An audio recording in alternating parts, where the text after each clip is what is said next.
بسم الله الرحمن الرحيم داود الكسر وضع ايرو تي في برنامج كني ابرونو شو عاد بعدي سلام إلنا مالول بعد جوكتام ايامها نهوده وكوكا لمقنين شقوين ان كلا ادي اوجيت وحان اركي ان dad badan ay subscribe sameeyeen aad waa masantiin in badan ay wili daawadaan laakiin aysan sameeyeen waxaan ku booranayaa in arrintaas sameeyaan aad bay u maadsan yihiin suxufi abroon ku soo dhawo bismillaahir rahmaanir rahiim assalaamu alaykum waraxmatullaahi wabarakaatuh halgal wanaagsan ideelkiinba meel aad joogtaan oo markale Airo TV iyo barnaamijyadeeni runtii gawaabada iyo tirtirsiinta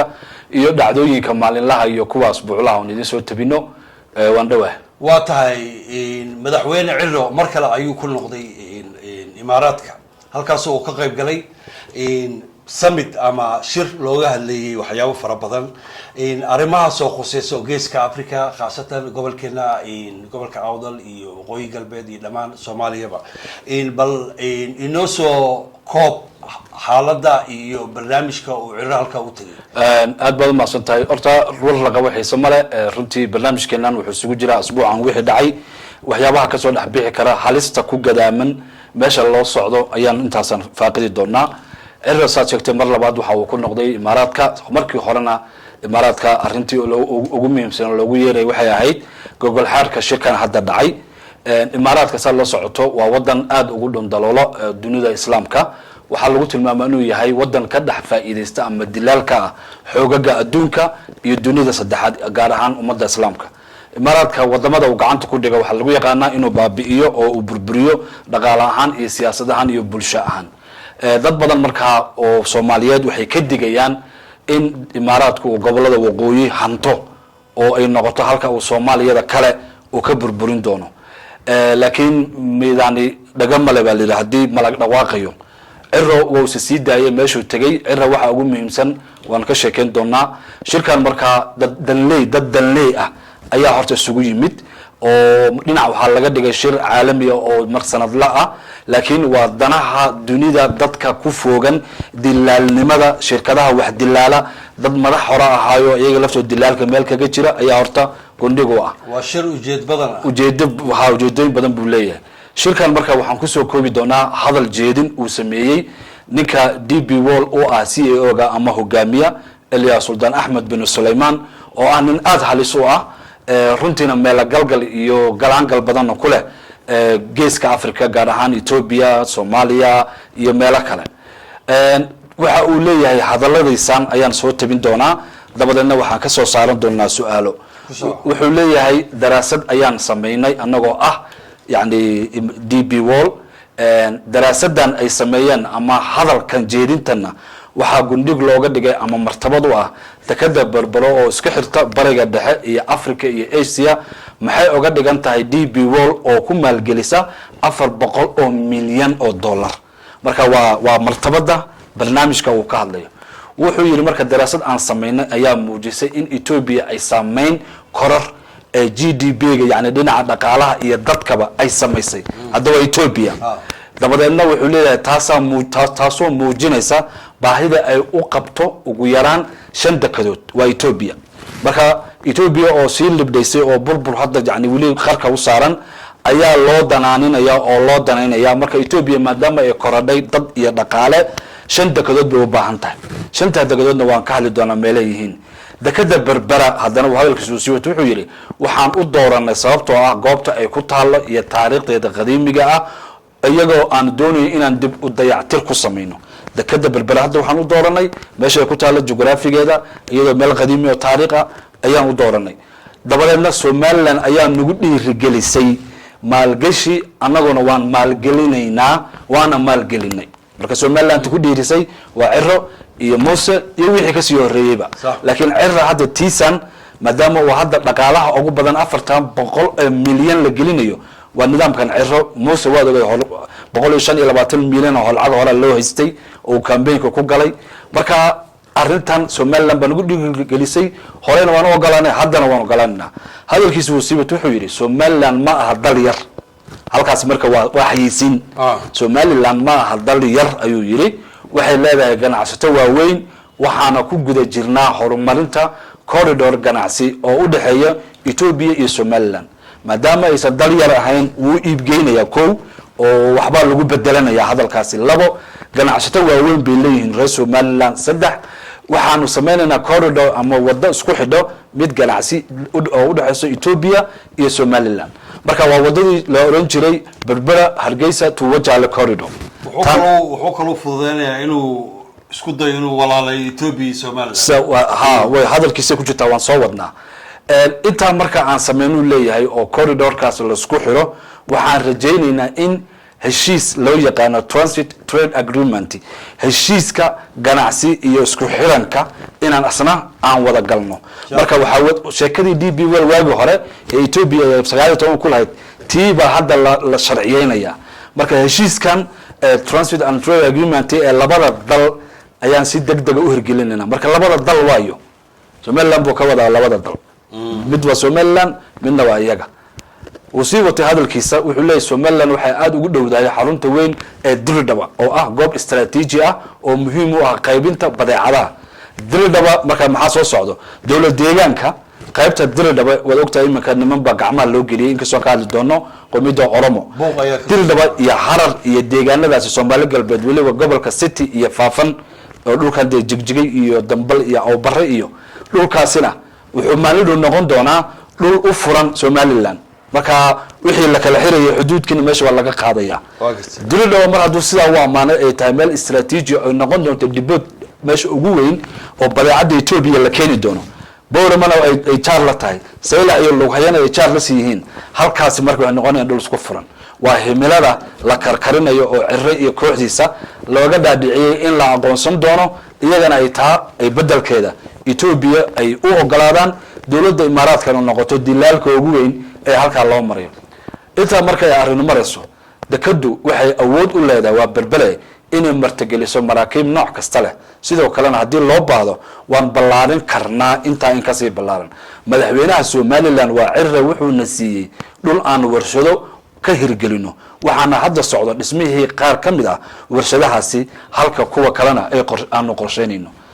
Cirro marka waxa kaloo noo ogolaaday in dhul na siiyo warshadaha aan ka dhisano dhulka warshadaha laga dhisayo lama sheegin laakiin waa dhulka loo hamiyay degleeyahay meelo badan ka dhici doono ugu dambeyn marka anaga qodobada u dul istaagi doono dekada Berbera waxay ku taala ayuu yiri goob istiraatiiji oo aad ugu dhow Hindiya bariga fog iyo kanaalka Suez taasoo ka dhigaysa marin muhiim u ah oo xuduud u noqon karto ganacsi caalami ah mar kale wixii aan ogeyn ayaa si fiican loo iibgeeyay caalamkana la tusay inta waxa weeyaan waa hadalkii uu ku hadlay ninkii liyaado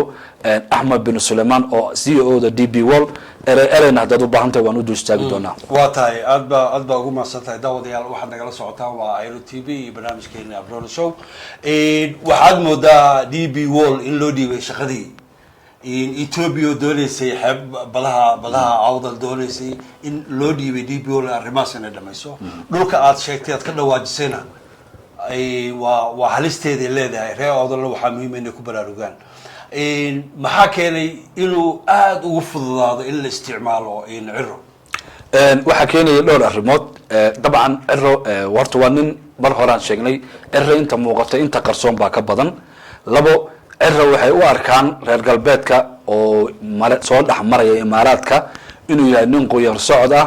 oo aanan dagaalada iyo waxyaabahaasi aanan u heelanen laakiin doonayo in waxna loo qabto waxna uu ku bedesho labo qodobka saddexaad waxa weeye Cirro waxa loo arkaa ninka suurtagelin kara baahida Ethiopia baahida Imaaraadka iyo reer galbeedka oo loo isku xiro ninka kaliya ee suurtagelin karo ayaa loo arkaa waxa kale loo arkaa inuu yahay nin u nugul in dhulkiisa cidi doonaan la soo dejiyo dadka asaga oo ka dhashayna la doonayo in maalgelin siyaada la siiyo waayo lacagtan hadda Berbera waa meel dhisan wadada la leeyahay Berbera Hargeysa to Wajahan corridor inta badan way dhisan tahay gobolka AWDAL oo qaybtiisa hadda lagu wado inuu second citizen noqdo ama dad labaad laga dhigo iyada kuma jirto qorshaha haddii ay qorshaha reer AWDAL qof ugu jiri lahaa mudnaanta Cirro hadda la siiyay lama siiyeen marka Berbera iyo Hargeysa iyo Burco inta u dhaxaysa ayuu horta ninkan dhisaya AWDALna waxa soo gaari doona waxay noqon doontaa 0.1 ama waxay noqon doonaan meel laga soo kireysto dad caloosho shaqaystayaal oo nidaamka la halmaal marka Cirro waxa loo arkay nin hawlahan fulin kara oo aan ka hor iman karin dhaqaalana u baahan runtii dhaqaale aad u baahan dhaqaalahaasina wuxuu ku yeelan doonaa sheerar buu ku yeelan doonaa waxaan la dhisayo warshadaha dekada wuxuu ku yeelan doonaa sheer wuxuu noqon doonaa nin ka mid ah dadka dee tujaarta waaweyn ee geeska Afrika ayuu ka maqan doonaa sida dadka ay faaleeya ay kaga hadlayaan waa tahay awdal maxaa u dan ah awdal waxa uu dan ah oo kaliya waa in waxa loo yaqaan Somaliland ay ka go'do oo ay gooni ka istaagto sababtoo ah iyagoo taagtaagan ayaa waxa lagu dul noqonayaa dhul dhisan oo nidaamsan adduunka dhulka markuu dhisan yahay dekada iyo airport iyo wadooyin leeyihiin ahmiyad buu yeeshaa dhulka laakiin aan waxa lahayn cidna ma soo eegayso waxay u muuqataa deegaanada awdal in silig lagu xiri doono oo noqdaan dad horor ah oo silagyada ka soo dhaco ayay u muuqanayaan dhulkoogana wuxuu noqon doonaa dhul la adeegsado oo macdanta lagala baxo oo ciisa hawshan ciidamo la keeno caloosho shaqaystayaal reer awdal la qorto kuwa siyaasiyiin iyo kuwa odayaal ah dabadeedna reer awdal waxay noqon doonaan dad u qidmeeya nidaamkan la gacan kurimiska ah ee hadda Somaliland la buunbuuninayo dad u qidmeeya ayay noqon doonaan haddii aysan ka dhiidin oo maanta ama qayb ka noqon mashaariicdan waaweyn oo dekada saylac iyo luqaya iyo magaalooyinka waaweyn aanan wax laga dhisin laakiin ay sida u daawadaan waayo 30 sano daawanaya reer awdal hargeysa oo kaliya 350 milyan ayaa airportkeeda la geliyay cid ka soo degtana ma lahan way daawanayeen haddana 400 milyan way daawan doonaan haddana marka iska bedelin reer awdal marka waxa kaliya u furan waxa weeye waa in nidaamkan ay sidii Khartoum state ay dhulkooda ka faraha kala baxaan ay maamulkooda samaystaan ay ciidankooda dhistaan ay yiraahdaan beesha dhexe dhulkiina ku ekaada taa kaliya lagu badbaadi karaa waa tahay Djibouti iyo maamulka Ismaaciil Cumar Geelle arintaas sidee u arkaan mise qayb ma ka yihiin barnaamijkan horta dawladda Djibouti sida hore u sheegnay wali nidaamka Cabdiraxmaan Cirro Angool bay isaga hayaan wali ma lama fahmin ujeedadiisa laakiin waxaan ku hubaa arinta maalgashiga ee dekada DPW ee maamulka Somaliland la baxay dawladda Djibouti mar walba ka soo horjeedaa sababtoo ah mashaariicda iyo horumarka dekada berbere loo soo wareejinayo waxay qayb ka noqon doonaa hayaan hatta Djibouti ganacsatada u dhahay DPW Djibouti wuu soo laba kaclayn doonaa labo ganacsato badan oo waxa jira beesha dhexe oo in badan hadda kamid ay soo gudbeen oo ka iman doona dalka Djibouti waxa kaloo iman doona Djibouti in ay runtii u soo dhawaato Awdal state iyo Djibouti isku soo dhawaadaan ayaa suurtagal ah waayo Djibouti iyo Berbera yani waxa ka dhaxeeya loolan dhaqaale iyo mid istaraatiijiyadeed baa ka dhaxeeya haddii marka ay maamulka Somaliland oo sidaan ku sii socdana waxa iman doonta mudnaanta hadda Djibouti ay leedahay baysaska waaweyn oo Mareykanka ugu horeeyo inay soo guuri doonaan waayo dhul ahaan iyo deegaan ahaan iyo cimil ahaan dhinaca Soomaaliya ayaa ka haboon dhinaca Djibouti marka waa dhici karto in arrinta dhacdo laakiin Djibouti arrinta ma ogolanaysa ana waxaan qabaa maya Djibouti isbedel baa ka soo socdo isbedelkan ka soo socda laftiisa saameyn buu ku yeelan doonaa waxa ka socda meeshan inta waxa sii dheer Ethiopia haddii arrintan Ethiopia iyo dhulkan iyo arrimahan la wado ay suurtagasho dirdhabe iyo saylac iyo lughaya iyo boolama la isku xiro Djibouti maxay ka qabtaa arrintan Djibouti ma ogolanayso marka waxyaabo badan oo hadda la saadaalinayo ayaa laga yaabaa inay dhacaan oo gulufyo waaweyn ah waa tahay ugu dambeyn adoo soo gunaanaday in dhalinyarada iyo waxgaradka gobolka awdal maxaa kula dardaarmay dhalinyarada runtii waa dadkaan mar walba aaminsanahay inay yihiin dadka laga dhaxli doono yani dadka u gaashan qaadka ama dadka u istaagi doono ku milmid odayaasha dhalinyarada de intooda garaad kale oo aanun de isku xirannahay oo fahansan waxa loo socdo in la xagal daacinayo noloshooda la marnabaabinayo waxaan ugu baaqayaa inta ay goorta inay u istaagaan inay dhulkooda difaacdaan oo iska xoreeyaan ama iska saaraan maamulkan dhiigooga shaqaya ee la baxay Somaliland oo waliba aad arkayna hatta ninkii barasabka lagu sheegayay ee gobolka loo soo diray oo faragashaday dhaqankii intuu siyaasiyiintii haabka ku dhigay aqoonyahankii gacanta ku dhigay dhalinyaradii haddana uu dhaqankii uu taagan yahay annaga oo reer hebel ninkaas oo kaliya ayaa dhaqan u noqon doona arrimaha dhaqanka ma galayno laakiin waxaan tusaynaa dadka sida uu ninkan sirdoonka ee boora ma joogo uu ugu dhaxmilmay dhan walba yani wuxuu taagan yahay suldaan makaahil annaga waxaan u naqaanaa suldaan maxamed suldaan saleebaan kaliya cid kale oo sheegan karta ma jirto ninkan waa siyaasi arrin dhaqan inuu soo dhex galo waa qalad taas waxay tusaysaa gobolkan inuu yahay gobol barasaabkan oo maamulo oo asaga looga dambeeyo oo dhaqan iyo oday iyo salaadiin iyo cid walba isaga la daba fadhiyo marka dhalinyarada waxaan u sheegaynaa war haddii aad sidaan kusii socotaan waxaa iman doona in qof waliba oo idin kamida uu noqdo ruux tiro kooban oo qofka hadlo la xiro oo qofka damiiro ina dhagax tuuro dhagax tuurka laftiisa la waayi doonaa ma garatay marka dhalinyarada waxaan ku boorinaynaa adduunyadu ma aha sida aad u haysataan qofka hadduu damiirkiisa iyo dadnimadiisa muujiyo waa uu guuleystaa dhulkana adinkaa iska leh marka dhalinyarada waxaan leenahay war inta goorta hala istaago bulshada guud ee dibadda ku nool ama gudaha ku nool ee aqoonyahankana inay mala-awaalka iyo ruwaayadda iyo ciraa wax noo soo waday ciro tolkii iyo dadkiisu wax la doonayaa tolkii iyo dadkii maalinta ay gaheeraana wax noqdaanna idinkuna waxaad noqon doontaa khidmeeyaal sida hadda odayaasha masaakiinta sidaasoo kale noqonaysa marka reer dhigiina inuu idin dowladeeyo waxaa ka qurux badan inaad wixiina dhisataan idinka maxaa idinka hortaagan inaad imaaraad heshiis la gashaan wax ka hortaagan ma jirto reer awda inay maanta dekadooda saylac iyo lughaya ee caalamka u iibgeeyaan maxaa ka hortaagan cidna kama hortaagno laakiin dad baa la abuuray la samaystay ciro iyo muuse iyo maalinba ninka yimid iyo berri kan imanayaaba u qidmeeyo dadka inta kalena laba dibla loo xiro xariga gooya tashada isu imaada lughaya ku shira saylac ku shira dadka kale ee gobolka idinla deganna soo dhaweeya oo maamulkiinana taageeraan la yeeno waa tahay aad waa mahadsan tahay daawadayaal waa barnaamijkii Abrono Show oo aad nagala socoteen Ayro TV subscribe-ka hala badiyo waa horaan idinku sheegnay inaanu gaarno 100,000 weli aad buu u loodayaa bilaxsaanag isku daya intaana sameyn inay sameysay inta cusub imaan doontan inay sameeyaan siina share gareeya aad baa mahadsantiin dhammaantiin suxufi aad baa mahadsan tahay inta ku kulmayno barnaamijkan barnaamij lamid ah aad baa idin salaamayna